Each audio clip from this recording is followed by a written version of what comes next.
Rain falls over Gotham the way it always does in November. Steady, unhurried, indifferent to the city it soaks. It runs down the cave's natural rock chimneys somewhere above, finding its way through 1,000 years of stone before it reaches the cavern floor far below Wayne Manor. Here, in the dark, the sound becomes something else. Not rain anymore, just water finding the path it was always going to find. Batman stands beneath the great stalactites, listening. Patrol had been quiet tonight. 3 attempted break-ins, a stalled car fire on Kane Street, a domestic dispute resolved before it became something worse. Nothing that required the full weight of the cowl, nothing that tested him. He removes it anyway, the way he always does when the cave is empty and the hour is late enough that even Alfred has gone to bed. The cowl comes away, and for a moment, Bruce Wayne exists in the space where Batman usually stands. Not a transformation, exactly, more like a held breath, finally released. The Bat computer hums behind him, patient as ever, its monitors casting pale blue light across damp stone. Somewhere in its depths, an algorithm continues cross-referencing chemical signatures from a warehouse fire 3 weeks old. It will find something, eventually. It always does. But not tonight. Tonight, something else has caught his attention. Bruce crosses the cave floor, footsteps echoing faintly against rock that has absorbed the sound of his footsteps for over 2 decades. He stops before a cabinet built into the stone beneath the main terminal. Unremarkable, easily missed, the kind of thing a person walks past 1,000 times without truly seeing. He kneels, turns a key that exists nowhere in any digital record. The lock gives with a soft mechanical sigh. Inside, notebooks. 12 of them, maybe more. Black leather, worn soft at the corners from handling, spines cracked in places from being opened again and again over the years.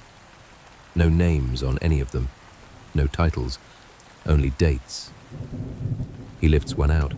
The leather is cool against his palm, slightly damp from the cave's perpetual moisture, and it carries a particular weight, not heavy in the physical sense, but dense somehow, as if the pages inside hold more than paper should. He knows what these are. He wrote every word in them. Each notebook documents a night, a case, a war fought against someone who could break him in half if given the chance.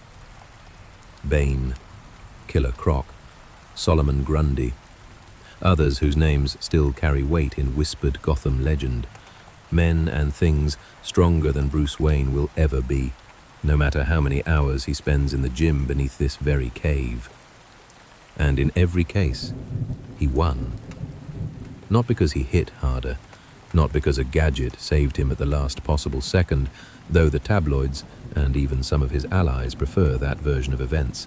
Cleaner, more exciting, easier to compress into headlines. The truth is quieter than that, and less flattering to anyone who wants to believe strength is the only currency that matters in Gotham.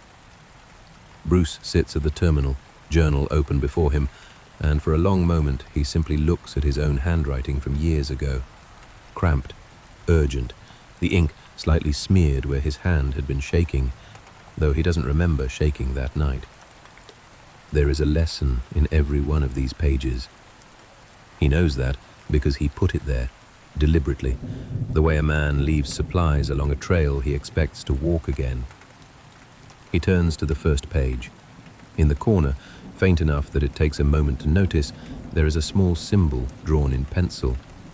A simple mark, 2 curved lines intersecting, almost like a bird in flight, or perhaps a pair of hands cupped together. He doesn't remember drawing it. He frowns, traces it once with his thumb, then sets the thought aside. The rain continues above. The Bat computer hums its patient hum, and Bruce Wayne, alone in the cave that has been both sanctuary and confessional for most of his adult life, begins to read.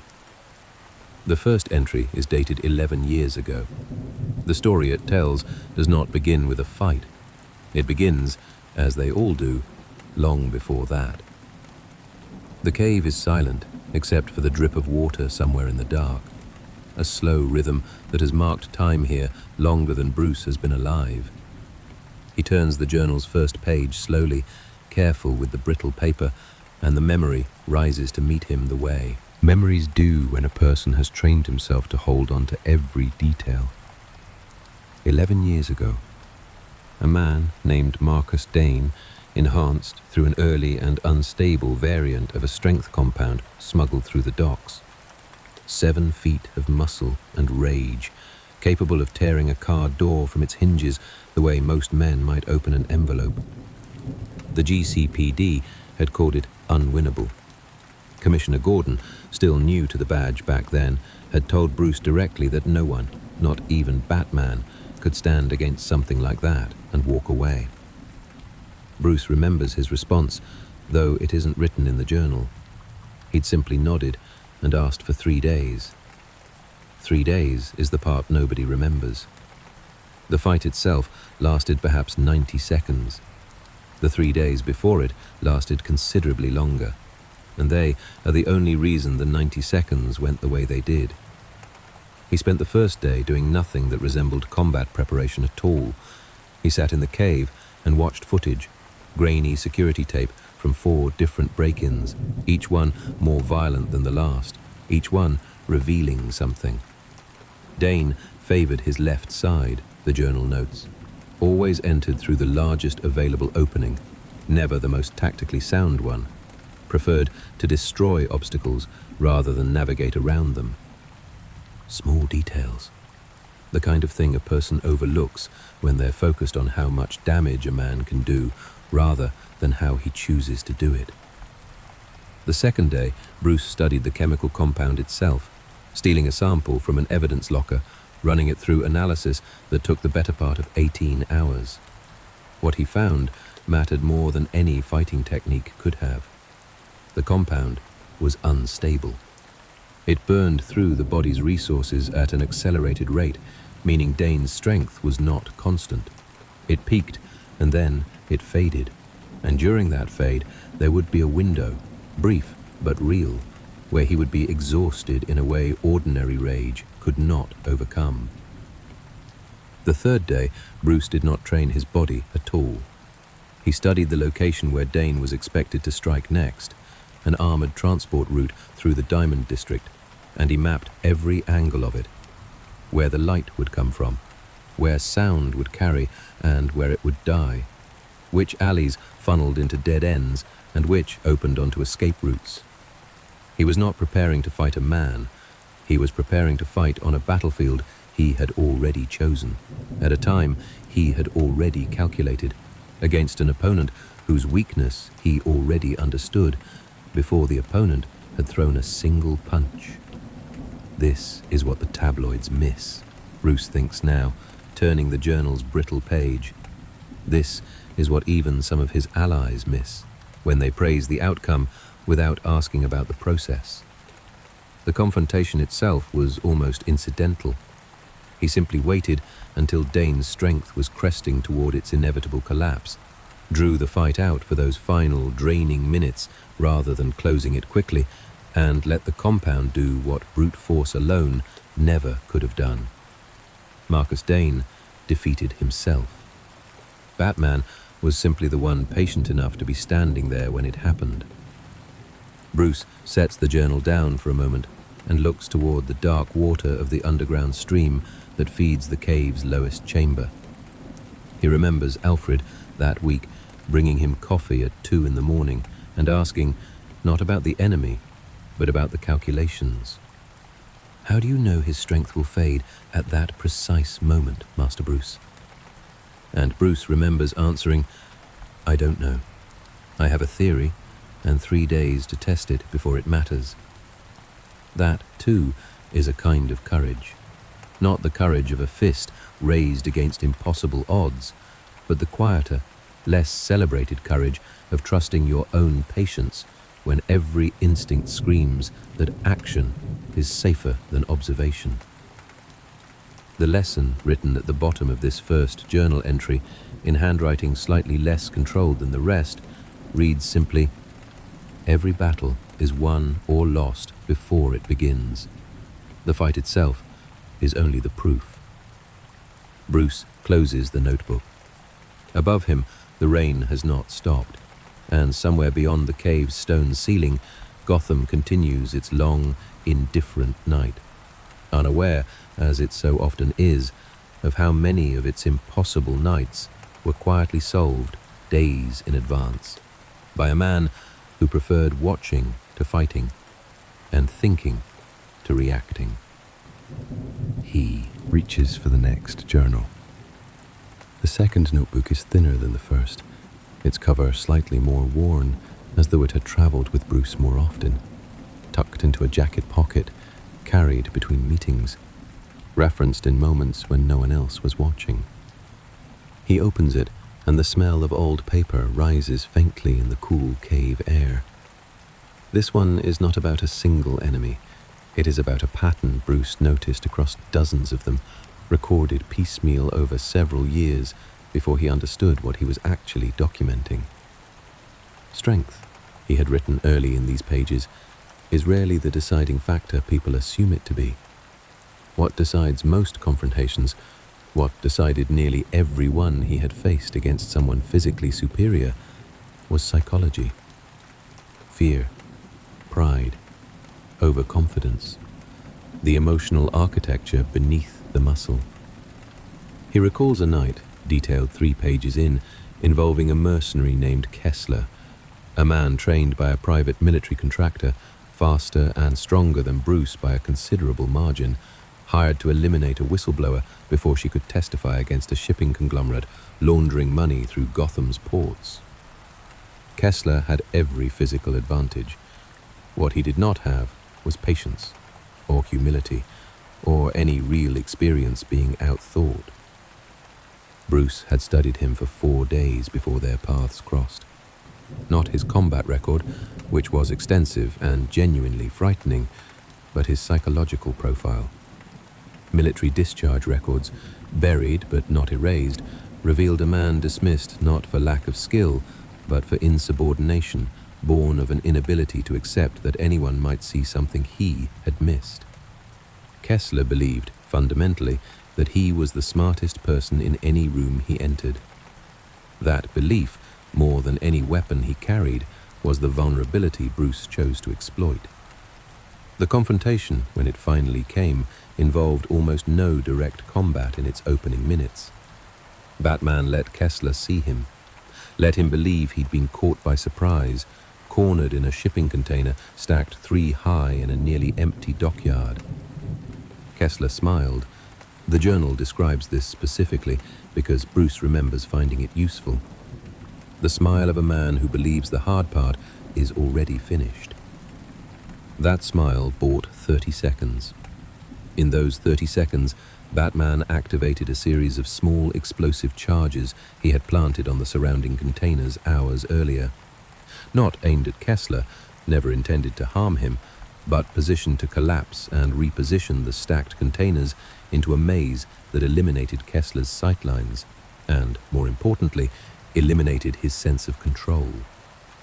A man confident in his physical superiority becomes a different, far less dangerous man the moment his environment stops behaving the way he expects. Kessler's speed meant nothing in a space he could no longer read.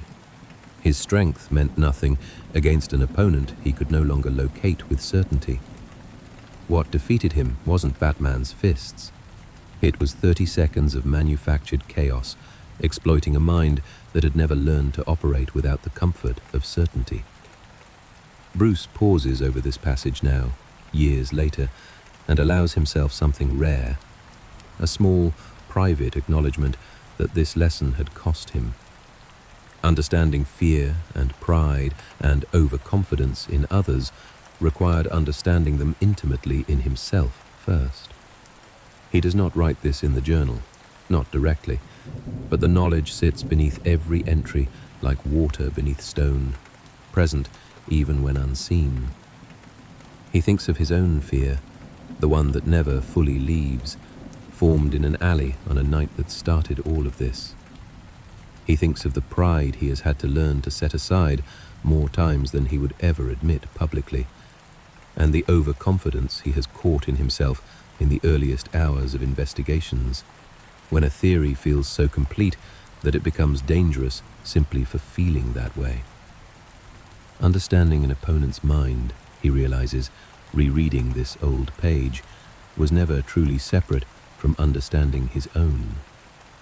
Every psychological weakness he learned to exploit in others, he had first learned to recognize because he had fought the same weakness, quietly, privately, within himself. There is a note in the margin here, written in a different hand, smaller, neater, unmistakably Alfred's. Understanding a man's fear is not the same as using it against him, Master Bruce. Remember the difference. Bruce stares at the note for a long moment. He does not remember Alfred writing in this journal. He does not remember showing it to him at all. In the corner of the final page, that same small symbol appears again. The curved, intersecting lines, drawn faintly in pencil, easy to miss unless a person is looking for it.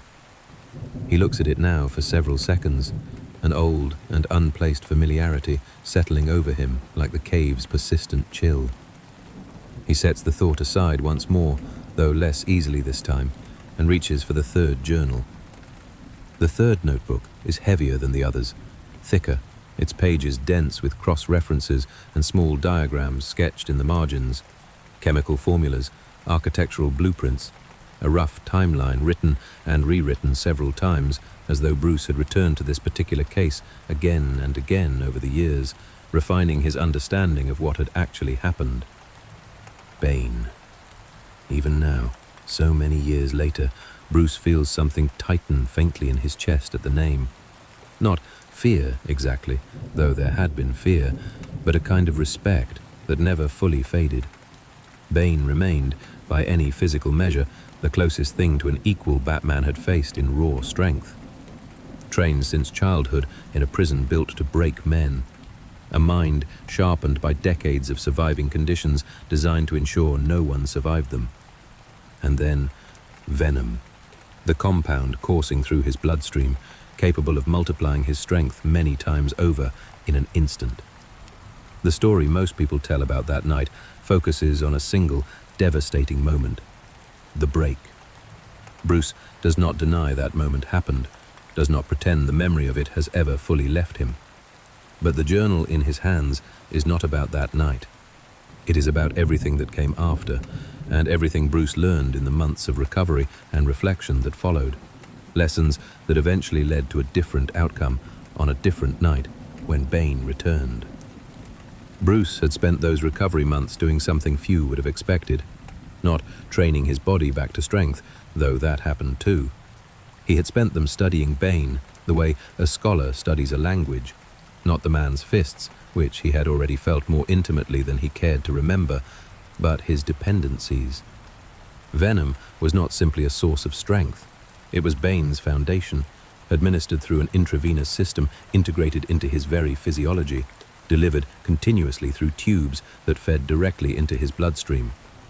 Bruce had seen this during their fight, but hadn't understood, in that moment, what it truly meant. He understood it now. A man who depends on something to become powerful has, in that dependency, revealed the precise location of his greatest vulnerability. The journal describes weeks spent researching the compound's chemistry, working alongside contacts in pharmacology Bruce trusted enough to bring into the smallest corner of his confidence. He learned that venom, in sufficiently concentrated doses delivered too rapidly, did not simply strengthen the body, it could overwhelm it. The very thing that made Bane extraordinary could, under the right circumstances, become the instrument of his own undoing.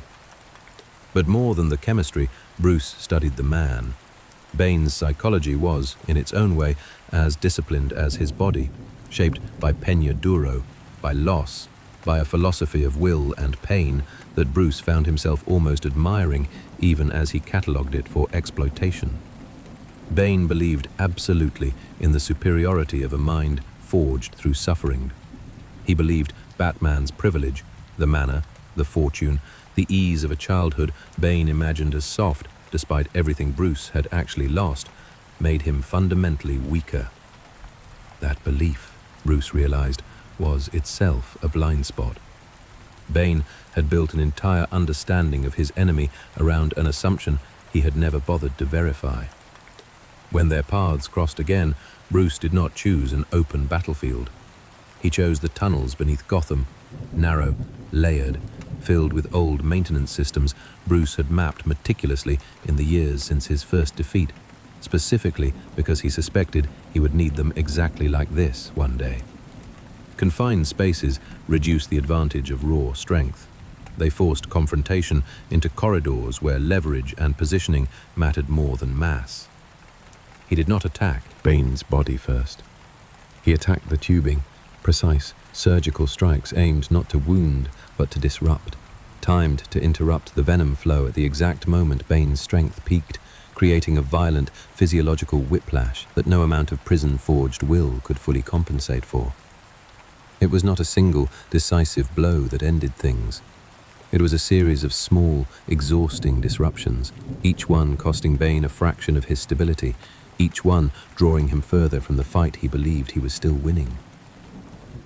By the time Bane realized what was happening, the confrontation had already been decided, not by strength against strength, but by preparation meeting dependency, precisely where Bruce had spent months ensuring it would. Bruce closes his eyes briefly, sitting in the cave now, journal resting open on his knee. He remembers, with a clarity that still surprises him, the moment afterward. Not triumph, but a strange and heavy quiet. Bane, defeated, had looked at him without anger, almost with something like recognition. "You did not win with strength," Bane had said, voice low, breath ragged. "You never needed it." Bruce had not answered him then. He answers now, in the margin of this very journal, in handwriting added sometime later, in a quieter hour. Strength was never the question. It was only ever the assumption. He turns the page. The symbol is there again, faint pencil lines in the corner. And this time Bruce lingers on it longer than before, something at the edge of memory stirring without quite surfacing. He sets the journal aside gently and reaches for the fourth. Rain continues to fall somewhere far above the cave, a steady percussion against stone that Bruce has long since stopped consciously hearing, though tonight, in the particular stillness of this hour, he notices it again, soft, patient, endless. The fourth journal is different from the others in a way that takes him a moment to name. It is not about strength at all, not in the physical sense the earlier notebooks addressed. It is about a different kind of formidable opponent, one whose power lived entirely in his mind, which made him, in certain respects, even more dangerous than a man who could tear steel with his bare hands. Edward Nigma, the Riddler.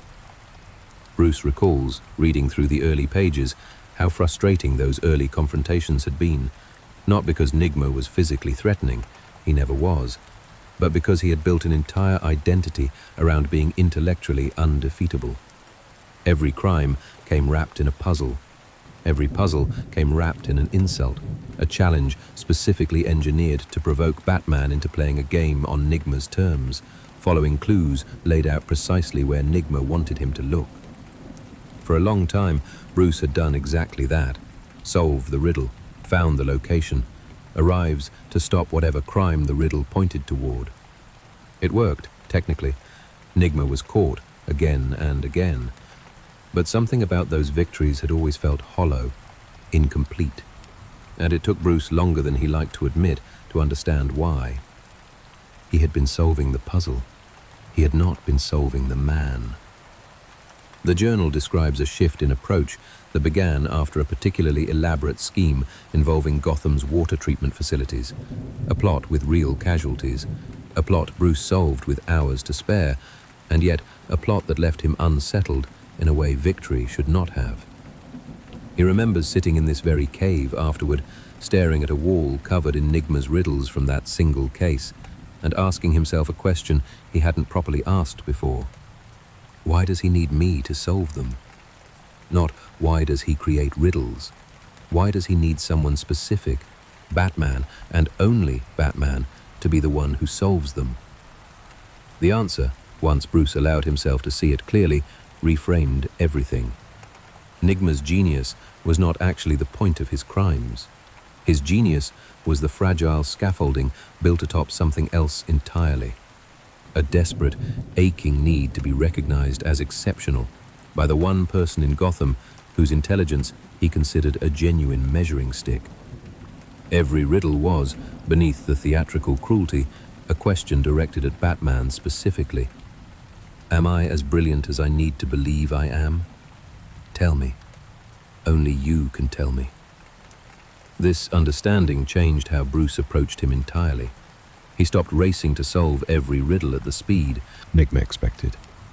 He began, instead, to occasionally solve them slower, deliberately, or to solve them and withhold the satisfaction of an immediate response, leaving Nigma to wait, to wonder, to feel the precise discomfort he had spent his life inflicting on others. It was, Bruce admits in the margin of this journal, not a kind strategy. There is a note here, added later, questioning whether manipulating a man's psychological wound, even a dangerous man's wound, crossed a line he generally tried not to cross. But it worked in ways brute confrontation never had. Nigma, deprived of the immediate validation his crimes were designed to extract, began making mistakes. Small ones at first, riddles slightly too easy, almost pleading.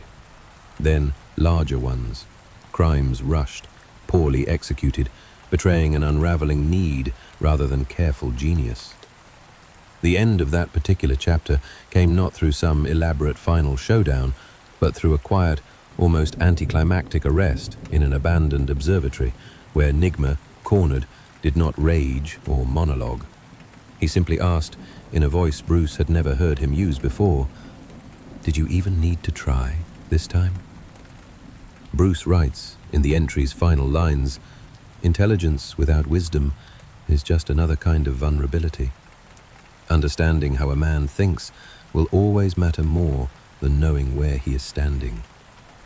Nigma taught me that his mind was never his weapon. His need to be seen was." He closes the journal slowly, aware of the rain again, aware of the hour, aware of the small symbol waiting once more in the corner of the final page. Familiar now, in a way that unsettles him slightly, a fragment of memory circling closer without quite landing. He does not linger on it tonight, not yet. He reaches for the fifth journal. This notebook is worn differently than the others, softer at the edges, the leather slightly lighter in color, as though it had spent more time out in daylight than the rest, carried perhaps to meetings and monitor duty shifts in places far from this cave. Bruce recognizes it before he opens it.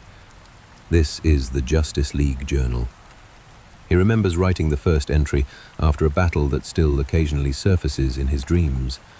An alien invasion that had brought Superman to his knees, had left Wonder Woman bleeding from wounds that should not have been possible to inflict on her, had tested every member of the League against forces that made even their considerable power feel insufficient. That man had stood among them throughout, a man without flight, without invulnerability, without any ability to trade blows with beings who could move planets. And yet, reading his own account of that night, Bruce notices something he had not fully articulated to himself until writing it down. He had never once felt useless standing among them.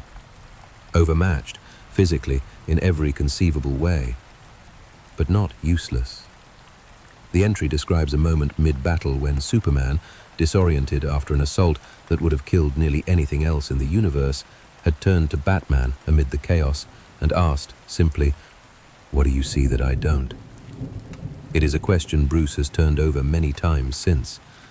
Why would the most powerful being on Earth, in the middle of an existential battle, seek input from the one person in the room who could not lift a car? The answer, he had eventually written, was not humility on Superman's part, though there was some of that too. It was recognition. Superman's power gave him strength beyond measure, but it did not give him distance.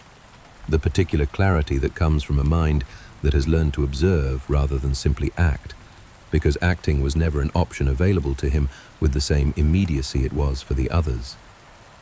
Bruce had spent that battle doing what he always does, watching patterns in the enemy's attacks, noting the half-second delay before each strike that suggested a targeting system with a specific blind spot, tracking which members of the League the enemy prioritized and which they seemed to actively avoid, a detail that eventually revealed a vulnerability none of the others, mid-combat, had the mental space to notice. He gave Superman the answer: not a punch, not a weapon, an observation delivered in 4 sentences that shifted the entire battle's outcome. Reading this now, Bruce reflects on something the journal captures more honestly than he remembers, feeling at the time the quiet vulnerability of standing beside people whose power so vastly outstrips his own. There had been years, early in the League's formation, when he wondered privately whether he belonged among them at all, whether his presence was tolerated rather than valued. The notebook does not shy from this. There is an entry dated not long after the League's founding, admitting to something close to inadequacy, a feeling he rarely permits himself to name even in private. But scattered through the following pages are other moments. Wonder Woman, after a mission gone nearly catastrophic, telling him directly that his read on the enemy's ritual had saved lives no sword could have saved. Flash admitting, half joking but not entirely, that he trusted Batman's contingency plans more than his own reflexes, because reflexes could be tricked and preparation could not. Their trust, Bruce comes to understand across these pages, was never given because he could match their strength. It was earned because he offered something none of them could offer each other: clarity, purpose, and preparation, in moments when overwhelming power without direction becomes simply overwhelming chaos. He finds a line near the end of the journal, written after a particularly difficult year, that stays with him now the way it must have stayed with him then. I do not stand among gods because I am equal to them. I stand among them because someone has to remember that even gods can be outmaneuvered, and it is better that someone be a friend than an enemy. In the corner of the final page, the symbol appears once more. This time, Bruce touches it, presses his thumb gently against the faint pencil lines, and for just a moment, brief, unformed, something almost surfaces. A memory of Alfred's hand, steady over a desk, adding something small to a page while Bruce slept nearby after a long night. It fades before he can hold it. He breathes out slowly, sets the journal down, and reaches for the 6th. Outside, somewhere far above, the storm has not weakened, though its rhythm has changed. Slower now, heavier, the kind of rain that seems less like weather and more like the sky simply emptying itself with patient thoroughness. Bruce notices it in the way the cave's air feels, denser, cooler, carrying that particular mineral scent that only comes with sustained downpour. The 6th journal is slim, almost sparse compared to the others, but the entries inside are dense with detail, written in a hand that suggests Bruce composed them slowly, deliberately, treating the subject with the same care he gave the observations themselves. This journal is about Gotham itself. Bruce has always understood, in a way that took years to fully articulate even to himself, that he never truly fights alone. Every rooftop he has ever stood on, every alley he has ever used to disappear from a pursuer twice his size, every echo he has calculated before it happened, all of it constitutes a kind of ally most people never think to count. The journal describes a confrontation with a creature few in Gotham speak of directly, something the GCPD's files list only by an incident number, something that emerged from the sewer systems beneath Amusement Mile with strength that defied conventional physiology and a hide that turned aside conventional weapons entirely. Batman had tracked it for 6 nights before ever engaging it directly, and the entries from those 6 nights are almost entirely about geography rather than the creature itself. Where the tunnels narrowed, where sound would carry unnaturally far due to old acoustic properties in Gotham's original Victorian-era sewer architecture, where standing water pooled deep enough to slow movement, and where it thinned to nothing. Which access points had rusted grates that could be dropped remotely, and which had been reinforced during a renovation decades earlier. By the time Batman finally confronted the creature directly, he had already selected the battlefield with the same precision a general selects a field before a war. He drew it through a specific tunnel junction where the ceiling height dropped from 12 feet to barely 5, forcing a creature built for open combat into a posture that neutralized most of its natural advantages. He triggered the reinforced grate at precisely the moment it passed beneath, not to trap it. The grate alone could never have held something that strong, but to disorient it long enough to funnel it toward the pooled water, where its enormous mass worked against it rather than for it. The confrontation that followed still involved genuine danger, genuine effort, moments the journal describes with an honesty that makes Bruce, reading it now, remember exactly how close it had come to going wrong. But the outcome had been decided long before that final struggle, in the 6 nights of quiet observation that preceded it. Gotham's own bones, its water, its stone, its forgotten architecture, had become as much a part of the strategy as any gadget on his belt. There's a passage here Bruce reads twice, something he had apparently written not for tactical reference, but simply to capture a thought before it left him. Gotham is not a backdrop to what I do, it is a participant. Every city has a personality if you spend enough time listening to it, where it breathes easily, where it holds its breath, where the light falls wrong and the shadow falls right. Learn a city well enough, and it will fight beside you when nothing else can. He thinks, closing this journal, of all the nights he has used the city this way without consciously naming it as strategy. The fire escape that always creaked on the 3rd step, deliberately left unrepaired because the sound gave him warning. The particular angle of streetlight on Founder's Bridge that cast a shadow long enough to hide a full-grown man standing perfectly still. Weather patterns he had learned to predict from atmospheric data long before any forecast confirmed them. Timing confrontations to coincide with fog thick enough to erase sightlines entirely. None of it, he realizes, was ever separate from the fighting itself. It was the fighting itself, simply extended backward in time until the moment of actual contact became almost an afterthought. He finds the symbol again on the final page, and this time he does not simply notice it, he studies it, turning the journal slightly under the terminal's blue light, tracing the curve of each line. 2 shapes intersecting, not quite wings, not quite hands. Something in him almost remembers. Not yet, though. He sets the journal in the small stack forming beside him and reaches for the 7th.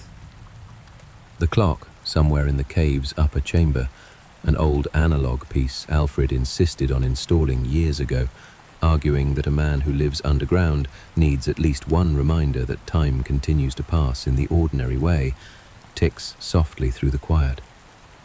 Bruce glances toward the sound without really seeing it, his attention already settling into the 7th journal's opening page.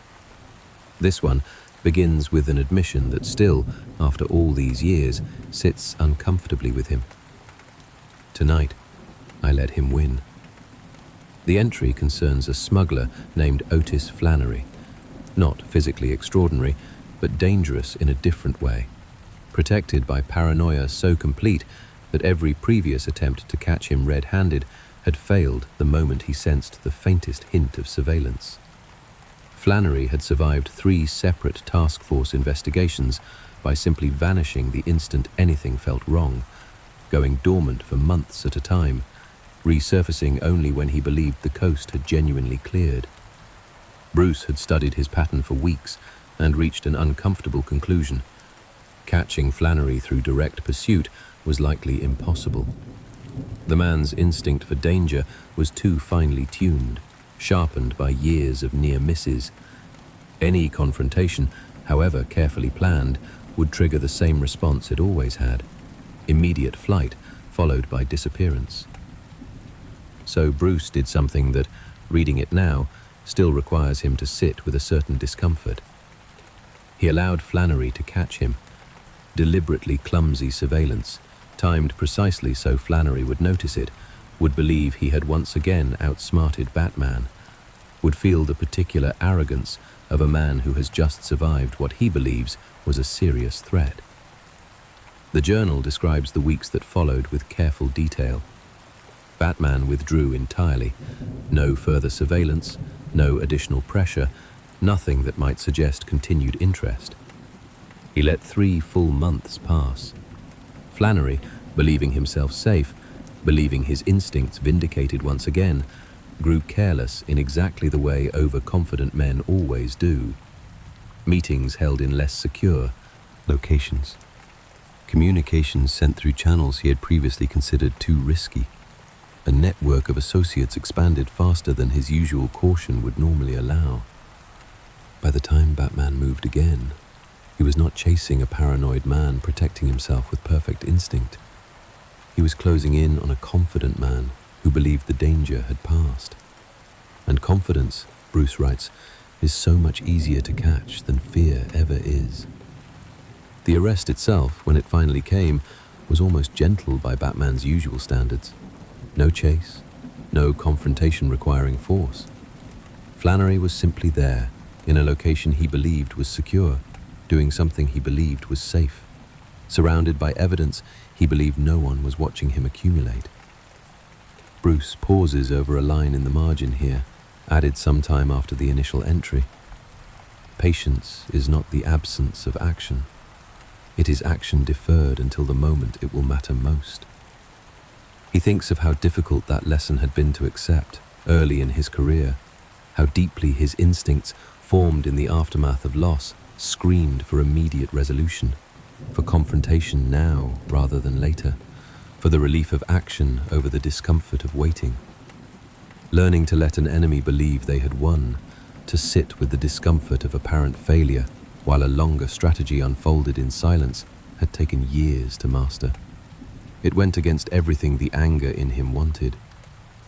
But the anger, he understands now, reading this old page in the cave's quiet, was never a reliable guide. Patience was. It still is. He finds himself thinking, unbidden, of Alfred again, of a specific conversation, not recorded in any journal, where Alfred had told him gently that the hardest battles Bruce would ever fight were not the ones against enemies, but the ones against his own need to act before he was ready. Sometimes, Alfred had said, the bravest thing you can do is nothing at all, for exactly as long as nothing is required. Bruce closes the 7th journal. The symbol waits in its corner, as it always does now, familiar in a way that has stopped feeling strange and started feeling instead like an old friend he has simply not yet properly greeted. He reaches for the 8th. The 8th notebook is different from all the others in a way Bruce notices immediately upon opening it. There are no names of enemies here. No case files, no combat notes, no chemical analyses. This journal documents something else entirely. The victories no one ever saw, because no confrontation ever needed to happen at all. The first entry describes a night, years ago, when Bruce discovered, through nothing more dramatic than careful pattern recognition in shipping manifests, that a chemical plant on the city's east side was scheduled to receive a delivery inconsistent with its stated production needs. Nothing illegal on paper, nothing that would have triggered any official investigation, just a discrepancy, small enough that only someone already looking for discrepancies would ever notice it. He spent 4 nights investigating quietly, without ever engaging anyone directly, until he understood the full picture. a plan to poison the water table beneath a neighborhood that had already suffered more than its share of Gotham's neglect. The people responsible were never publicly named. There was no arrest that made headlines, no fight that anyone witnessed. Bruce simply redirected the delivery through channels only he understood how to access, replaced key components with inert substitutes, and let the operation collapse under its own compromised logistics before it ever became a crisis anyone needed to respond to. No one in that neighborhood ever knew how close they had come to disaster. No one ever will, unless they read this journal, and Bruce has no intention of showing it to anyone. He turns the page and finds another entry, shorter this time, a single paragraph describing a witness in a corruption case against a city councilman, a woman whose testimony would have ended her career, and possibly her life, had certain people learned of her cooperation before trial. Bruce had spent 2 weeks quietly ensuring her identity remained protected, rerouting communications, planting false leads for anyone attempting to trace her, appearing exactly once in her life, at 3 a.m, in her kitchen, simply to tell her that she was safer than she believed, and that she would remain that way. She never learned his name. She never needed to. The journal contains dozens of entries like this, spanning years, each one a small and unremarkable act of prevention rather than response. Evidence moved before it could be destroyed. A trafficking route disrupted before its first shipment ever arrived.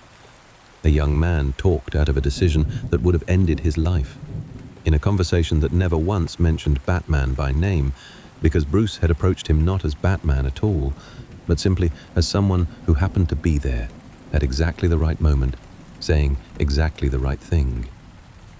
Reading through these entries now, Bruce feels something settle in his chest that he rarely allows himself to name directly. A quiet satisfaction entirely separate from the adrenaline of confrontation, separate even from the relief of victory over a dangerous enemy. This is a different kind of winning. No one applauds it. No headline ever credits it. The GCPD case files, where they exist at all, list these incidents as fortunate coincidences, unexplained equipment failures, witnesses who simply came forward on their own. There's a line near the journal's end that Bruce reads slowly, aware of how much it costs him to have written it honestly.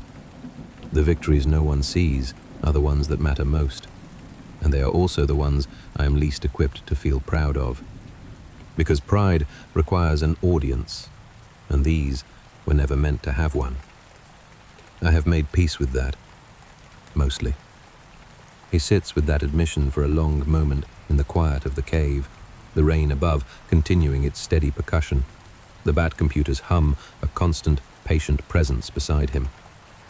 He thinks of how much of his life has been built on exactly this kind of invisible labor, hours spent preventing catastrophes that, once prevented, leave no trace of how close they came to happening. It is, he thinks, a strange kind of loneliness, necessary, chosen, but real nonetheless. In the corner of the final page, the symbol appears once more, and this time Bruce lets himself sit with it fully, feeling the edge of memory pressing closer than it has all night. He does not chase it yet. He reaches instead for the 9th journal. The 9th notebook feels heavier in his hands than its size suggests, and Bruce knows why before he even opens the cover. This is the journal he has returned to least often over the years, not because its contents are unclear, but because they touch something he still finds difficult to fully resolve, even now. The contingency files.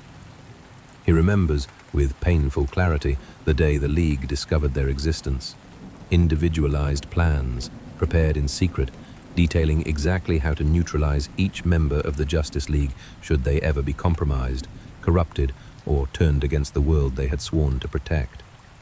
He remembers the anger in the room when it happened, the hurt more than the anger, which had been so much harder to face. Diana's expression, quiet and wounded, asking him directly whether he had ever trusted any of them at all.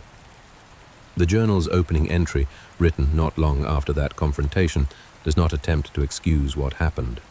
It simply tries, in the honest privacy of these pages, to explain the reasoning that led him there in the first place. I did not create these plans because I distrust my friends, the entry reads. I created them because I understand, better than most, how quickly power can be turned. I have seen good men become monsters under the right combination of grief, manipulation, and unchecked strength. I have seen it happen to people I loved. I could not, in good conscience, stand beside beings capable of ending the world and pretend that possibility did not exist simply because it was uncomfortable to plan for it. Bruce reads on, through pages documenting the aftermath, the difficult conversations, the trust that had to be rebuilt slowly and deliberately, the moments when he wondered whether the League would ever fully forgive him, and whether he even deserved that forgiveness if it came. What strikes him now, reading these entries with the distance of years, is how much loneliness is threaded through every page. Preparation of this kind, planning for the worst possible version of the people he cares about most, required a particular willingness to carry a burden entirely alone, without seeking comfort or validation from anyone, because the very nature of the burden made sharing it before the right moment almost impossible. There's an entry, dated some months after the initial fallout, describing a quiet evening with Diana, where she had finally asked him directly why he had never simply told her the plans existed, rather than letting them be discovered. His answer, recorded here with unusual candor, had been simple. Because if I had told you, and you had asked me to destroy them, I don't know if I would have been strong enough to say no. And I needed to be strong enough to say no. Even to you. Diana's response, according to the journal, had not been forgiveness exactly. Not yet, not fully, but understanding. That is the loneliest kind of responsibility I have ever heard described, she had told him. I do not envy it, but I think I understand it now. Bruce sits with this passage for a long time in the quiet cave, listening to the rain continue its patient fall somewhere far above him. He thinks of how much of his life has been built on exactly this kind of solitary burden.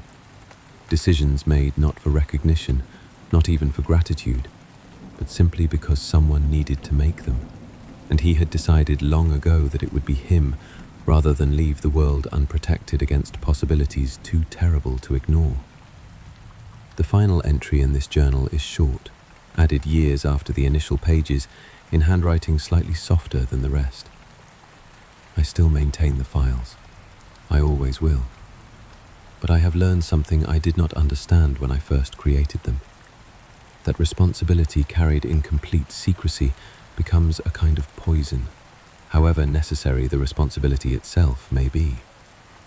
I have learned, slowly, to let a few people close enough to know the weight exists, even if they will never see its full shape. That, too, is a kind of preparation. Preparing myself to be less alone, even when the burden itself cannot be shared. In the corner of this final page, the symbol appears once more, and beside it this time, faint enough that Bruce nearly misses it entirely, 3 small words in Alfred's unmistakable handwriting. Let them help. Bruce goes very still. He stares at those 3 words for a long moment, something in his chest tightening in a way that has nothing to do with any enemy he has ever faced. He does not fully understand yet what he is looking at, but something has shifted, quietly in the cave's stillness. He sets the 9th journal aside with great care and reaches, finally, for the 10th. The 10th journal is the newest of the collection, its leather still holding some of the stiffness of relative youth, its pages fewer in number than the others. Bruce opens it slowly, aware now of a particular attentiveness in himself that the previous 9 journals had been building toward without his fully realizing it. This one is different. It is not about a single enemy, or even a single lesson. It reads, instead, like an attempt to gather everything the previous notebooks had taught him into something resembling a unified understanding. The first entry begins with a question Bruce remembers asking himself directly on a night much like this one, alone in this same cave. Why do I keep winning against people who should, by every reasonable measure, be able to defeat me? The answer, written across the following pages in careful, deliberate handwriting, unfolds slowly, the way real understanding usually does. Strength fades, the entry begins. Every enhanced enemy Bruce had ever faced eventually discovered the limits of whatever power elevated them, chemical, genetic, or otherwise. Bane's venom carried its own vulnerabilities. Every serum, every mutation, every borrowed power came with a cost that its wielder either did not understand or chose not to acknowledge. Strength, in Bruce's long experience, was never permanent. It was borrowed, always from somewhere, and everything borrowed eventually comes due. Weapons break. The next section continues. Every gadget on his belt, every piece of technology in this cave represented the cutting edge of something that would inevitably become obsolete. Bruce had lived through enough technological cycles to know that whatever tool solved today's problem would, within a handful of years, be replaced by something better, and that reliance on any single piece of equipment was itself a vulnerability waiting to be discovered by a sufficiently clever enemy. Even his body, Bruce writes with a candor that surprises him now, rereading it, would not last forever. He was not young in the way he had once been. Recovery took longer than it used to. There would come a day, not soon, he hoped, but not infinitely distant either, when his body would no longer be capable of the demands he had placed on it for decades. But curiosity, the entry continues, does not fade with muscle mass. Discipline does not become obsolete the way technology does. Patience does not diminish with age. If anything, Bruce notes, it deepens, sharpens, becomes more precisely calibrated with every year of practice. And observation, the willingness to watch, to listen, to notice what others overlook because they are too busy reacting to actually see, remains, in Bruce's considered judgment, the single most reliable weapon he has ever possessed. Every journal in this cabinet, he realizes now, reading back through everything he has revisited tonight, tells some version of the same story. Marcus Dane's strength faded because Bruce understood its chemistry before Dane ever raised a fist. Kessner's speed meant nothing against a mind Bruce had already mapped. Bane's power depended on something Bruce learned to interrupt. Nigma's genius was a mask over a wound Bruce learned to recognize rather than simply solve. The League trusted him not because he matched their power, but because he offered them something power alone could never provide. Gotham itself had fought beside him, because he took the time to learn its shape the way another man might learn a language. Patience had defeated men that direct confrontation never could have. And even his invisible victories, the ones no one would ever know to credit him for, had succeeded because he was willing to act without needing recognition, simply because the action itself was right. Every one of these lessons, Bruce understands now, sitting in the quiet cave with 10 journals spread before him, traces back to the same root. Not strength, not equipment, not even intelligence alone, though intelligence mattered more than most people understood. The root of every victory was attention, the willingness to look closely, to wait patiently, to understand deeply, before ever acting at all. The final entry in this 10th journal is shorter than the rest, almost fragmentary, as though Bruce had written it in a single unbroken breath. I do not win because I am the strongest person in the room. I have never been that, not once, not against any of them. I win because I am usually the only person in the room who has already solved the problem before anyone else has finished realizing there is one. That is not a power.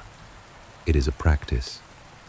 And practices, unlike powers, can be maintained for as long as a person is willing to keep practicing them. Bruce closes the 10th journal, and sits for a long moment in absolute stillness. The cave's familiar sounds settling around him.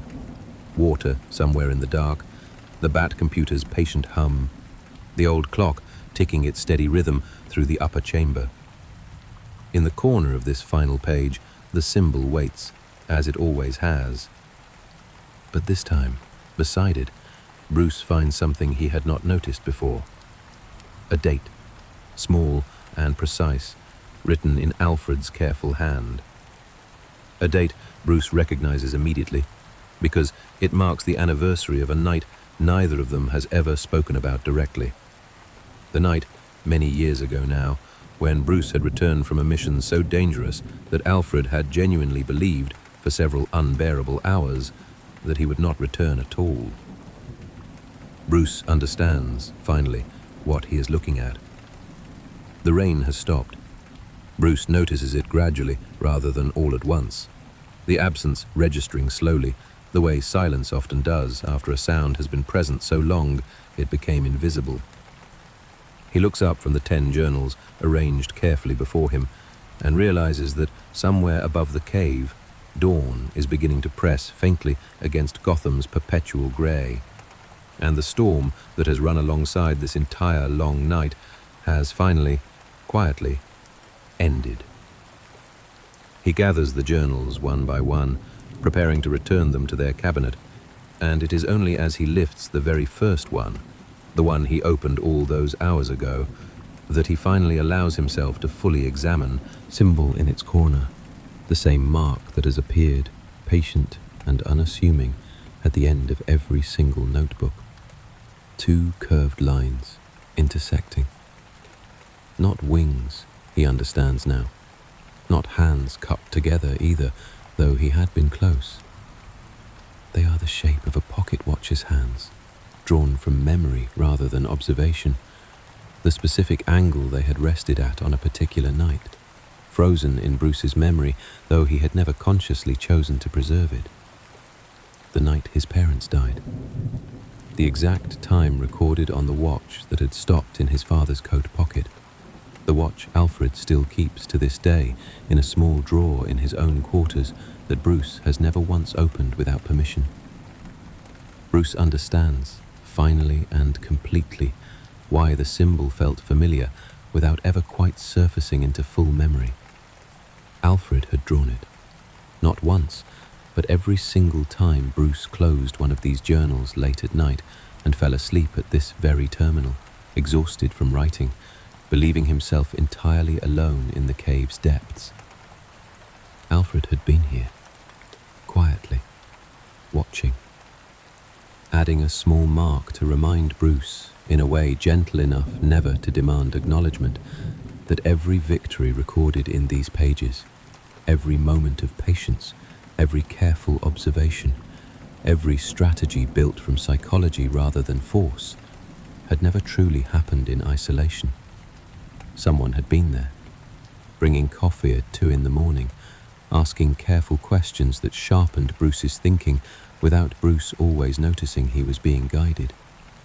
Adding small notes in margins Bruce sometimes read and sometimes overlooked. Each one a quiet reminder that compassion and restraint were never separate from intelligence and strategy. They were the foundation intelligence was built upon, whether Bruce had always recognized that or not. Bruce sits with this understanding for a long moment, the cave's stillness settling around him like something almost tangible.